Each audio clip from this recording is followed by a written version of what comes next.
professional fighter now, and making a small fortune in property. How old are you? I'm 22 years old. How many deals a month do you sell? Last month I sold 9 deals. Damn. I'm crushing business and I'm also crushing fighting and training so hard. I'm doing both. It gives me an edge. Just feels good to have a side quest sometimes. I knew when I was working as an engineer that I was always making somebody else rich. That was not sitting well with me at all. I think that's why you're so successful. I think it's not just the business development, but the personal development. What does your business turn over a month? Last month in August I turned over 45k. Still got to pinch myself because it's astounding really.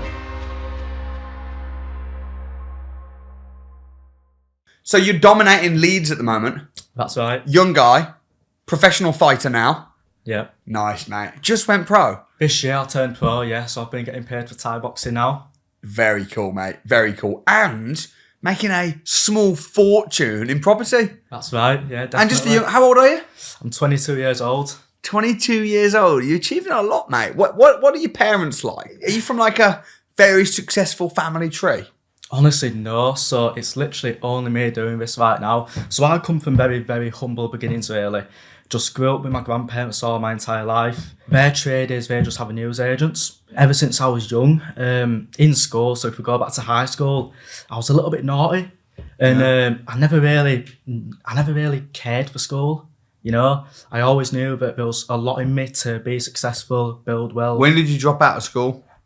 So I got suspended from school. It's funny, I just knew you had dropped out or something. You got suspended? I got suspended in school, yeah. Yeah. Just your general stuff. How old were you? 16. So I still sat my exams.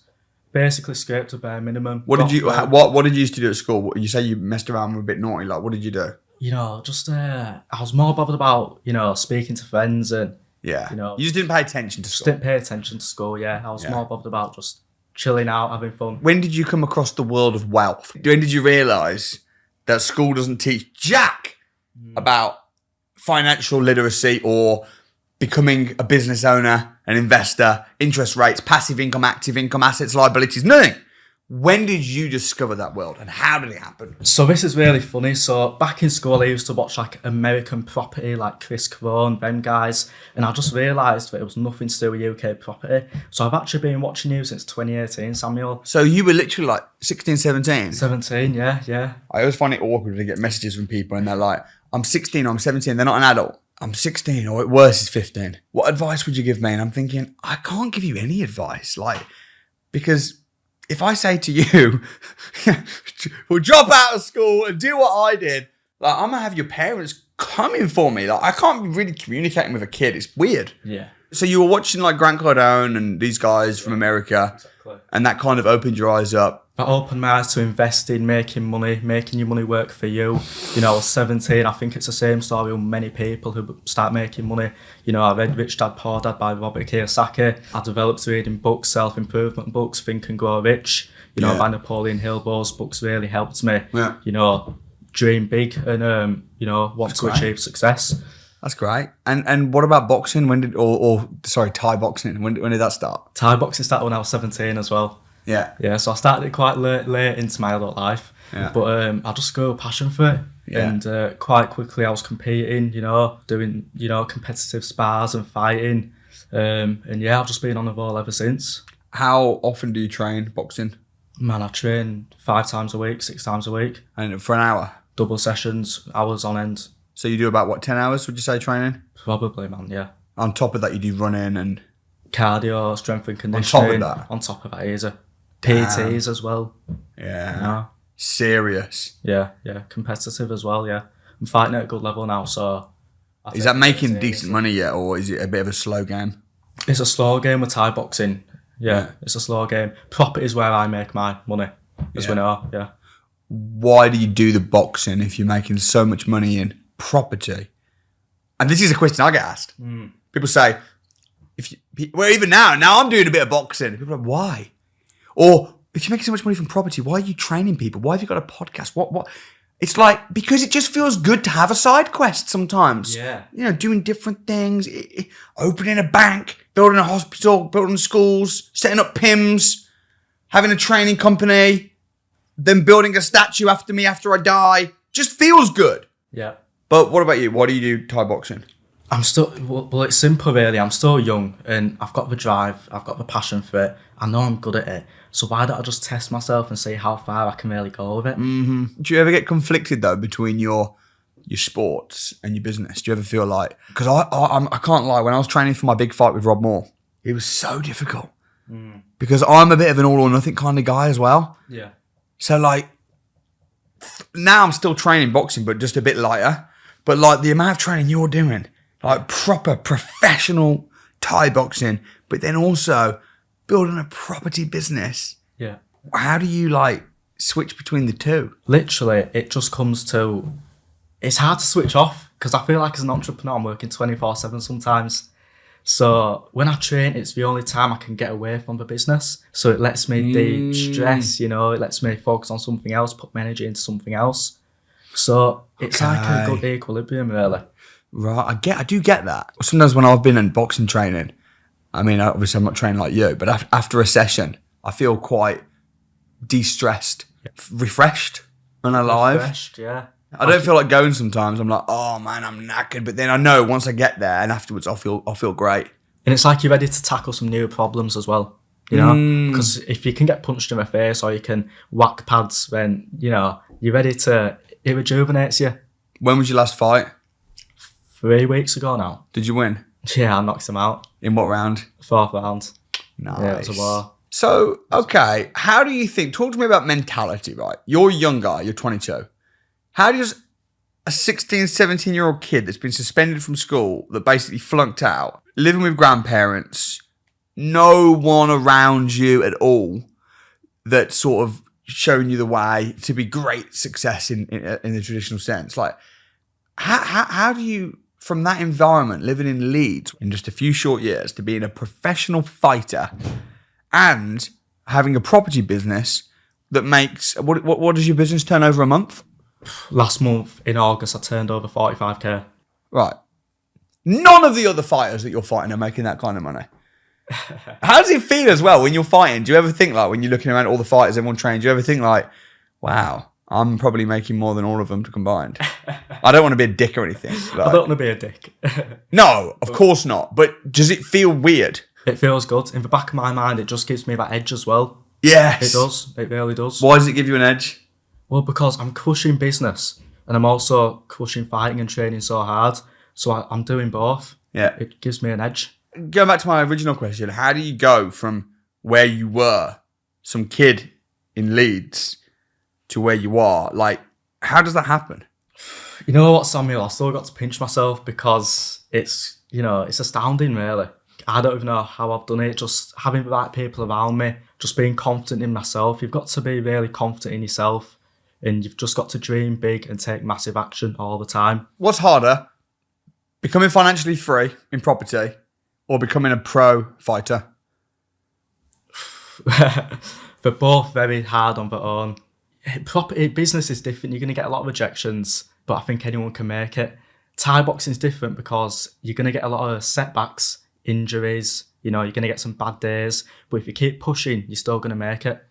But you've got to have that strong mentality to actually make it in both. Yeah, I mean, after doing a bit of both, I would say that fighting is way harder. I mean, I can become financially free again in a week from scratch. Yeah. I know I've got the experience and the skills. I see people all the time within a matter of weeks. How long did it take you to become financially free after deciding, right, I'm going all in, I'm on the academy? How long did it take you? So I joined the academy last July, and really my first sizable month where I turned over 5 figures, that were last June. Well, June. It was June. So about 4 months, June, July, 3 months, about 3 months ago. About 3 months ago. So it took you a while to get your first deal? No, so my first deal I got in November. Right. So I got around 3-4 months after being on the academy. So I got that deal. It was good. It was making good money, making about $1,000, somewhere around there. Yeah. 1,200, 800, whatever. Then for another few months, I got my second property in April. So it was a bit slow. Yeah. And then all of a sudden, it just picked up and blew. Why do you think that was? I feel like it's just, as long as you keep taking massive action, it's going to happen for you. So you really blew up then around sort of June time? Yeah. So just before your big fight with me, because you were fighting on the undercard. The Rob Moore undercard. Yeah. So around about then is when it blew up. What caused that? I think it was just constantly taking action, constantly getting my face out there, speaking to other academy members. Okay, so was it your brand? Brand. Did the boxing help?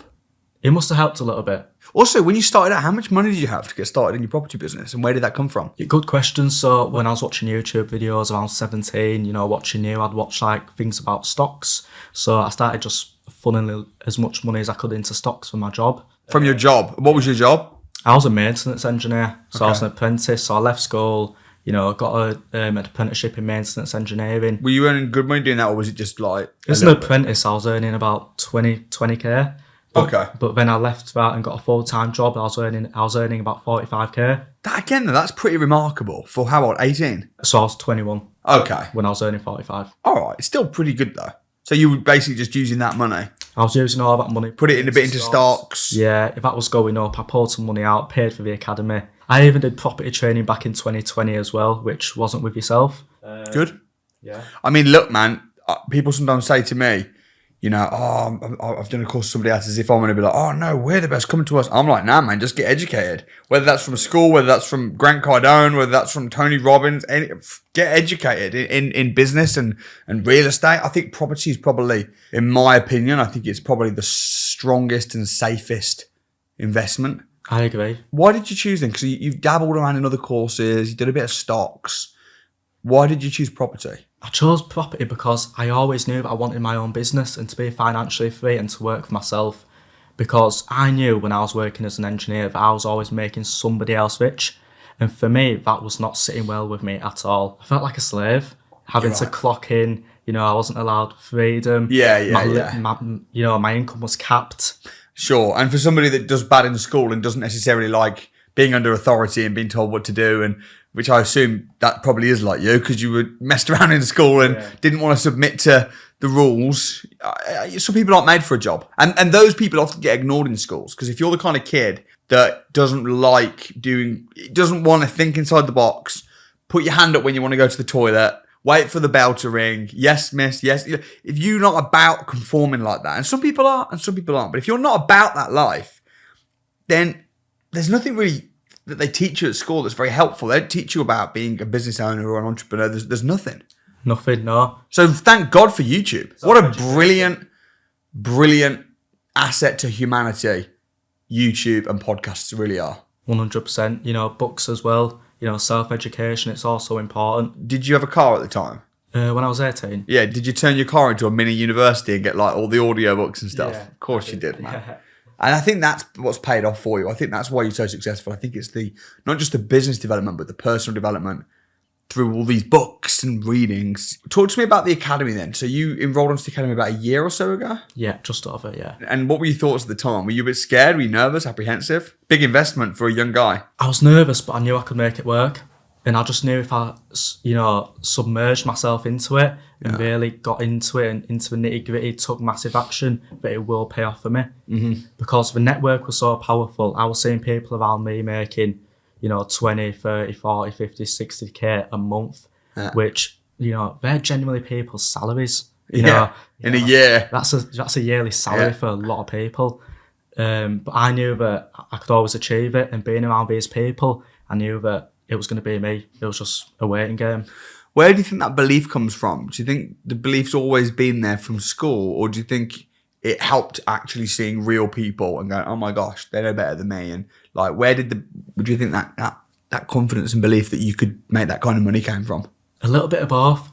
So it came from school because I knew it was attainable, and you know what? A little bit about my why is I want to give back to my grandparents as well. Mm-hmm. I've lived with my grandparents since I was young. I touched on this earlier. So when I was young, my mum actually passed away. Sorry to hear that, bro. Yeah, no, it's all good. So I lived with my grandparents all my life, and they're in the trade. They've just got a store, a news agent. So I just really want to give back to my grandparents now and show them that I can support them and provide for them and help them out. So that's a big reason, a part of my why as well. That's awesome. So what do you spend most of your time doing then on the property business? Where's most of your time? Definitely deal sourcing. Okay. How many deals a month do you sell? Last month I sold 9 deals. Damn. Yeah. And how much are you charging for a finder's fee? 3k. So last month you did about 27 grand. You know what I love about deal selling? the expenses and overheads are so low because, I mean, you've not even got any staff. You don't have an office. You work from home. That's right, yeah. You don't have an office. You don't have any staff. 27 grand from deal selling. And you've got, how many rent-to-rents do you have? So my own rent-to-rents, I've got 3. I'm picking up my 4th one this month as well.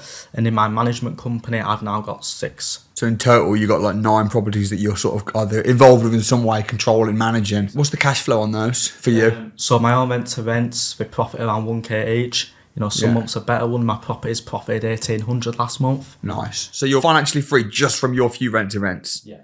What about the management stuff? The management's going really well.